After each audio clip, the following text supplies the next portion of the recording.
नमस्ते फ्रेंड्स। सोचिए एक ऐसी जगह जो अभी सिर्फ मैप पर है, क्योंकि पूरी तरीके से वो जगह डेवलप नहीं हुई है, लेकिन जिस दिन वो जगह पूरी तरीके से डेवलप हो जाएगी वो दिल्ली एनसीआर की ग्रोथ स्टोरी लिखेगी।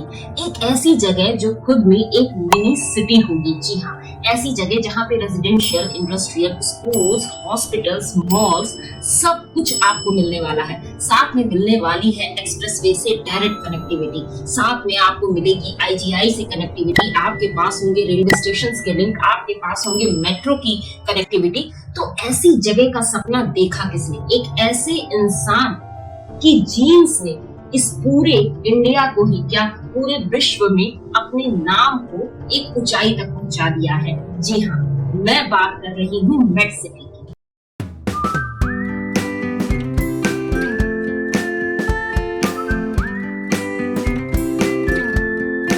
आजकल स्टार्टअप का जमाना चल रहा है। जिसे देखो वो स्टार्टअप शुरू कर रहा है, लेकिन 2 साल 3 साल में अगर उसे कोई भी आगे इनकम या बढ़ोतरी नहीं दिखती है तो वो अपना स्टार्टअप छोड़ देता है।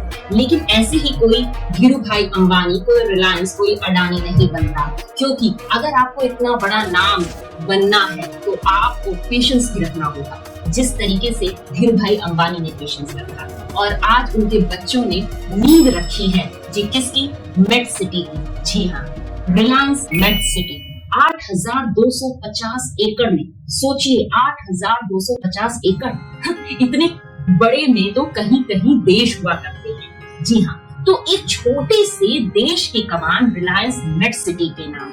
झज्जर की ही बात करते हैं। रिलायंस मेड सिटी का नाम आते ही झज्जर ने बिल्कुल वो ऊंचाई छू ली है जो बहुत समय लगा गुड़गांव को छूने में, लेकिन अब झज्जर ने वो ऊंचाई छूनी शुरू कर दी है। और कहाँ एक मेड सिटी का अनाउंसमेंट हुआ था, अब झज्जर के पास एम्स है। तो झज्जर के पास इतनी चीजें आ रही हैं तो कहीं ना कहीं झज्जर को कुछ सोच कर ही गवर्नमेंट ने भी चूज किया है कि यहाँ पर हम एम्स लेकर आएंगे। और अंबानी ने भी यही सोचा कि हम यहाँ पर ही रिलायंस मेड सिटी बनाएंगे। तो अब आपको बताते हैं कि इस रिलायंस मेड सिटी में ऐसी कौन कौन सी खासियत है जो इसको और भी बहुत बड़ा बनाती हैं, आम लोगों के लिए भी और हाई फाई लोगों के लिए। बात कर लेते हैं मेड सिटी के लोकेशन और कनेक्टिविटी की। मेड सिटी स्थित है 15A स्टेट हाईवे पे, और अगर हम इसकी कनेक्टिविटी की बात करते हैं तो ये रेल से भी कनेक्टेड है। 2 तरीके से इसके ऑप्शंस हो सकते हैं। पहला तो फारूक नगर का जो रेलवे स्टेशन है वो इससे लिंक अप है, और दूसरा दिल्ली मुंबई जो एक्सप्रेसवे है उस पे जो DMIC बन रहा है उसके साथ भी ये बहुत अच्छे तरीके से जुड़ जाएगा।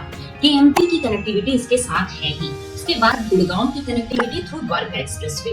जो मेट्रो है उसका भी अनाउंसमेंट हो चुका है। कन्वेंशन सेंटर द्वारका पे जो मेट्रो बन चुकी है वो ही अपग्रेड होकर जब आगे आएगी तो एम्स 2 यानी बादशाह तक आएगी। इसके बीच में जहां जहां ये टच करेगी वो आगे बढ़ते हुए जब आएगी कन्वेंशन सेंटर से, स्पेशली मैं बात करती हूँ तो अगर ये धनपुर से बसई रोड से ये बुंदेरा, फिर कालीबास जाएगी, उसके बाद झजरौला जाएगी और झजरौला के बाद से ये बादशाह आएगी, तो ये इसको मिल जाएगी मेट्रो कनेक्टिविटी। और एक और अनाउंसमेंट हो चुकी है कि जो द्वारका एक्सप्रेसवे से एम्स 2 तक का रोड है इसको भी 6 लेन बनाएंगे। मतलब कनेक्टिविटी पे बहुत ज्यादा फोकस किया जा रहा है।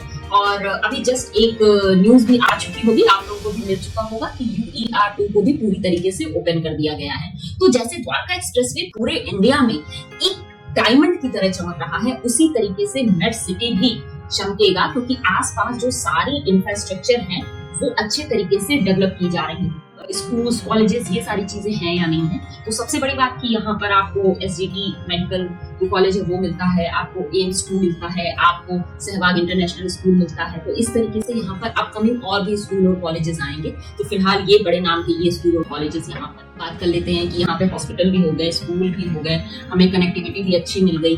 कमर्शियल, छोटे मोटे कमर्शियल यहाँ पर आसपास हर जगह है। और अगर आपको बड़े शॉपिंग मॉल्स की जरूरत पड़ती है, आप वहां पर आना चाहते हैं, तो फिलहाल अभी बहुत बड़े शॉपिंग मॉल्स यहाँ नहीं है, उसके लिए आपको गुड़गांव तक आना होगा। तो अगर मेड सिटी से आप गुड़गांव तक की भी दूरी कवर करते हैं तो आपको वो भी 40 से 50 मिनट लगेगा। तो आप द्वारका एक्सप्रेसवे में जैसे कई मॉल्स ओपन हो चुके हैं वहां पर आप लोग आ सकते हैं। तो ये सारी सुविधाएं यहाँ पर है। अब मैं आपको बताती हूँ कि मेड सिटी में बन क्या चीज रहा है और यहाँ पर कौन कौन से सेक्टर्स किस किस चीज के लिए डिनोट किए गए हैं। जैसे स्पेशली मेड सिटी में इंडस्ट्रियल और रेजिडेंशियल बनेंगे और हर सेक्टर में में अपने एसईओस होंगे, मतलब शॉर्ट टर्म ऑफिसेस, तो उसके अकॉर्डिंग इसके डेवलपमेंट किए जा रहे हैं। यहाँ पर विदेशी कंपनियों ने अपनी जो प्रोजेक्ट्स हैं वो बहुतों ने तो स्टार्ट कर दिए हैं, कुछ स्टार्ट कर रहे हैं। लगभग 500 प्लस कंपनियों ने अपने यहाँ पर काम शुरू कर दिए हैं। और अगर आप चाहते हैं तो आपको पैनासोनिक, एफएन लॉजिस्टिक और आपको डेंसो, इन सब की कंपनियां नजर आने लग जाएंगी। जैपनीज तो यहाँ पर बहुत आ चुके हैं, उनकी भरमार हो रखी है। तो यहाँ पर लगभग 9 से 10 कंट्रीज की कंपनी यहाँ पर ओपन हो रही है। तो ये सारी चीजें अपने आप में एक बहुत बड़ा एडवांटेज देती है किसी भी देश के लिए। जब उस देश में विदेशों से कंपनियां आने लगती हैं तो अपने आप रोजगार बढ़ने लगता है। और जब इतनी कंपनीज आ रही हैं तो यहाँ पर ऑटोमेटिक हमें लोगों की जरूरत होगी, तो एम्प्लॉयमेंट भी यहाँ पर बहुत अच्छे तरीके से बढ़ेगा। अब बात कर लेते हैं यहाँ पर स्पेशली हर सेक्टर किस किस चीज के लिए है। स्पेशली यहाँ पर 11 सेक्टर बनाए गए। इन 11 सेक्टर्स में जो इंडस्ट्रियल बेल्ट है वो है sector 3, sector 4, sector 5, sector 7, sector 10 और सेक्टर 11।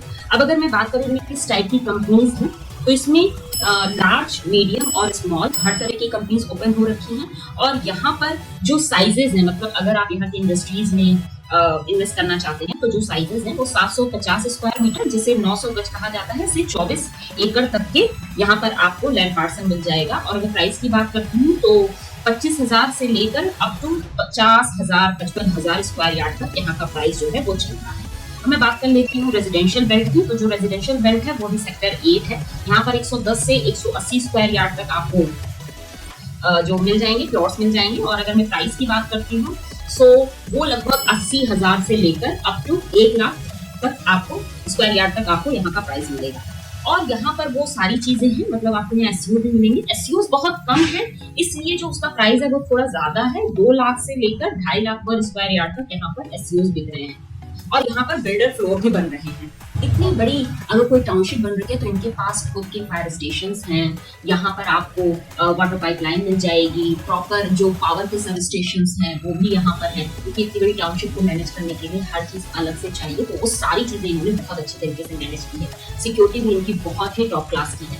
तो ये सब कुछ आपको मिलेगा। अगर आप यहाँ जाते हैं तो आपको कोरियन और जापानीज इंडस्ट्रीज जो है वो बहुत तरीके से ओपन मिलेंगी। यहाँ पर कई कंपनीज रन कर रही हैं। तो अगर आपको लगता है कि रिलायंस मेट सिटी या इसके आसपास आप कोई भी प्लॉट या किसी भी प्रॉपर्टी पे इन्वेस्ट करना चाहते हैं तो आप दिए गए नंबर पे कॉल कर सकते हैं। इवन एम्स 2 के पास भी दीनदयाल जन आवास योजना के अंतर्गत प्लॉट्स आए हैं। आप वहां पर भी अपने लिए प्लॉट ले सकते हैं, आप इन्वेस्ट कर सकते हैं। क्योंकि जैसा आप सभी जानते हैं कि गुड़गांव में 2022-23 के बाद से कोई भी दीनदयाल जन आवास योजना के अंतर्गत कुछ भी प्लॉट्स नहीं निकला है। इट मीन्स वहां पर अब प्लॉटिंग नहीं है, जो है भी वो बहुत ही महंगी हो चुकी है।